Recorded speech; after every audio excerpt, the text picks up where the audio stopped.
আপনার যদি driving licence থাকে তাহলে কিন্তু বর্তমানে আপনি অনলাইনের মাধ্যমে ড্রাইভিং লাইসেন্স নবায়নের জন্য আবেদন করতে পারবেন, সংশোধনের জন্য আবেদন করতে পারবেন, রি-ইস্যুর জন্য আবেদন করতে পারবেন, মোটর শ্রেণী সংযোজন বিয়োজনের জন্য কিন্তু আপনি অনলাইনের মাধ্যমেই আবেদন করতে পারবেন। তবে শর্ত হলো আপনার জাতীয় পরিচয়পত্র এবং ড্রাইভিং লাইসেন্সের সাথে সকল তথ্য মিল থাকতে হবে। আমাদের অনেকেরই ড্রাইভিং লাইসেন্স এবং জাতীয় পরিচয়পত্রের সাথে তথ্যের গরমিল রয়েছে, যার কারণে আমরা অনলাইনের মাধ্যমে এই সকল সুবিধাগুলো নিতে পারতেছি না এবং অনলাইনের মাধ্যমে আবেদন করতে পারতেছি না। তবে আপনি চাইলে অনলাইনের মাধ্যমে সম্পূর্ণ বিনামূল্যে একটা আবেদন করে আপনার এই ড্রাইভিং লাইসেন্স তথ্য অমিল সংশোধনের জন্য আপনি আবেদন করতে পারবেন। তার মানে আপনার ড্রাইভিং লাইসেন্স এবং জাতীয় পরিচয়পত্রের সাথে তথ্য অমিল থাকলেও আপনি ড্রাইভিং লাইসেন্স নবায়ন, ড্রাইভিং লাইসেন্স সংশোধন এই কাজগুলো অনলাইনের মাধ্যমে করতে পারবেন ছোট্ট একটি অ্যাপ্লিকেশন করে। সেটাও আপনি অনলাইনের মাধ্যমেই করতে পারবেন।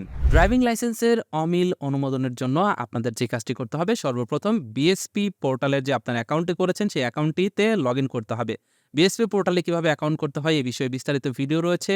ভিডিও ডেসক্রিপশন বক্সে লিঙ্ক দেওয়া থাকবে। সেই ভিডিওটি দেখে আপনারা কিভাবে অ্যাকাউন্ট করতে হয় সেই সকল বিষয় আপনারা এখান থেকে দেখে নিতে পারবেন। দেখে আপনি আপনার জাতীয় পরিচয়পত্র অনুযায়ী একটা বিএসপি পোর্টালে অ্যাকাউন্ট করে নেবেন। এবার আপনি যে কাজটি করবেন, অ্যাকাউন্ট করার পর সর্বপ্রথম এইখানে ডান পাশে দেখতে পারবেন একটা প্রোফাইল আইকন রয়েছে। এই প্রোফাইল আইকনে প্রেস করবেন। প্রোফাইল আইকনে প্রেস করলে এখান থেকে প্রোফাইলের অপশন পাবেন। প্রোফাইলে ক্লিক করবেন। প্রোফাইলে ক্লিক করলে দেখতে পারবেন এই জায়গাটিতে আপনার জাতীয় পরিচয়পত্রের ইনফরমেশন চলে আসবে, কিন্তু এইখানে আপনি দেখতে পারবেন আপনার পিতামাতার নাম কিন্তু এখানে থাকবে না। তার মানে আপনার জাতীয় পরিচয়পত্রটি বিএসপি অ্যাকাউন্টের সাথে ভেরিফাই করা নেই। এখন আপনাকে এইটা আগে ভেরিফাই করে নিতে হবে। আর ভেরিফাই করার জন্য আপনি যেটা করবেন, এইখানে দেখতে পাচ্ছেন একটা রিফ্রেশ বাটন রয়েছে। আপনি এখান থেকে এই রিফ্রেশ বাটনে ক্লিক করবেন। রিফ্রেশ বাটনে ক্লিক করলে দেখতে পারবেন your profile verified by NID server. এবার এখান থেকে ওকেতে প্রেস করবেন। এবার আপনি দেখতে পারবেন এখানে আপনার জাতীয় পরিচয়পত্র অনুযায়ী এখানে আপনার নাম বাংলাতে চলে আসবে, আপনার মায়ের নাম বাংলাতে চলে আসবে, রক্তের গ্রুপ চলে আসবে। এখানে শুধুমাত্র আপনি আপনার পিতামাতার নাম ইংরেজিতে লিখে দিবেন। আপনার স্কুল সার্টিফিকেট অনুযায়ী বা আপনার ইংরেজি জন্ম সনদ অনুযায়ী এখানে আপনার পিতামাতার নাম ইংরেজিতে লিখে দিবেন। তারপর নিচের দিকে যাবেন। নিচের দিকে যাওয়ার পর এখান থেকে যদি আপনি মোবাইল নাম্বার পরিবর্তন করতে চান তাহলে এখান থেকে ক্লিক করে মোবাইল নাম্বারটি পরিবর্তন করে নেবেন। আর যদি না চান তাহলে এখান থেকে আপনার জন্ম নিবন্ধন নাম্বার অ্যাড করতে চাইলে করবেন, পাসপোর্ট নাম্বার অ্যাড করতে চাইলে করবেন।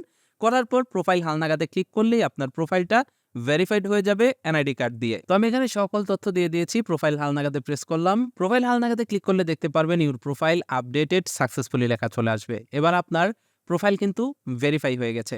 এবার আপনি যে কাজটি করবেন, এইখান থেকে চলে যাবেন ড্রাইভিং লাইসেন্সে। ড্রাইভিং লাইসেন্সে ক্লিক করলে আপনি দেখতে পারবেন নিচে রয়েছে লাইসেন্সের অমিল অনুমোদনের জন্য আবেদন। এটাতে ক্লিক করবেন। এটাতে ক্লিক করলে দেখতে পারবেন আপনাদের সামনে ঠিক এরকম একটা ইন্টারফেস চলে আসবে। এবার আপনি যে কাজটি করবেন, এইখান থেকে আমি সম্মত এই লেখাটিতে ক্লিক করবেন।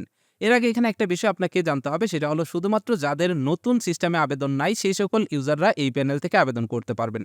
তার মানে যারা অনেক আগে ড্রাইভিং লাইসেন্স করেছিলেন, এখন সেটার তথ্য পরিবর্তন করতে চান, রিনিউ করতে চান, তারাই শুধুমাত্র এই সিস্টেমটি ব্যবহার করতে পারবেন। যারা এই বিএসপি সিস্টেম ব্যবহার করে নতুন এনআইডি কার্ড করেছেন তারা কিন্তু এইটা ব্যবহার করতে পারবেন না। তো আমি এখান থেকে আমি সম্মততে ক্লিক করলাম। আপনি সেম কাজটি করবেন। এবার আপনি যে কাজটি করবেন, আপনার যে এক্সিস্টিং ড্রাইভিং লাইসেন্সটি রয়েছে সেই ড্রাইভিং লাইসেন্সের পেছনে দেখতে পারবেন একটা রেফারেন্স নাম্বার রয়েছে। সেই রেফারেন্স নাম্বারটি দিবেন, প্রথম ইস্যুর তারিখ দিবেন এবং লাইসেন্সের উল্লেখিত জন্ম তারিখটা এখানে দিয়ে অনুসন্ধানে ক্লিক করবেন। দেখতে পারবেন আপনার ড্রাইভিং লাইসেন্সের সকল তথ্য আপনাদের সামনে চলে আসবে। আপনার নাম, ঠিকানা, ড্রাইভিং লাইসেন্সের ভিতরে যা যা আছে সকল কিছু চলে আসবে। এবার সিম্পল আপনি একদম নিচে গিয়ে দেখতে পারবেন সাবমিট রয়েছে। এই সাবমিট লেখাতে ক্লিক করে দিবেন। সাবমিট লেখাতে ক্লিক করলেই দেখতে পারবেন এখানে আপনার তথ্যটি সাবমিট হয়ে যাবে বিআরটি এর কাছে। এবার বিআরটিএ আপনাকে একটা অনুমোদন দিবে আপনার ড্রাইভিং লাইসেন্স এবং জাতীয় পরিচয়পত্রের তথ্য অমিল থাকা সত্ত্বেও আপনি যেন এই বিএসপি পোর্টাল ব্যবহার করতে পারেন তার একটা অনুমোদন আপনাকে দিয়ে দিবে এবং সেটা কয়েক কর্মদিবসের ভিতরে আপনার মোবাইল ফোনে মেসেজের মাধ্যমে চলে আসবে। মেসেজ আসলেই আপনি আবারও এই বিএসপি অ্যাকাউন্টে লগ ইন করে আপনার ড্রাইভিং লাইসেন্সের তথ্য পরিবর্তনের জন্য আবেদন করতে পারবেন, নবায়ন করার জন্য আবেদন করতে পারবেন, এছাড়াও বাকি কাজগুলো করতে পারবেন। এইটাই ছিল আজকের ভিডিও।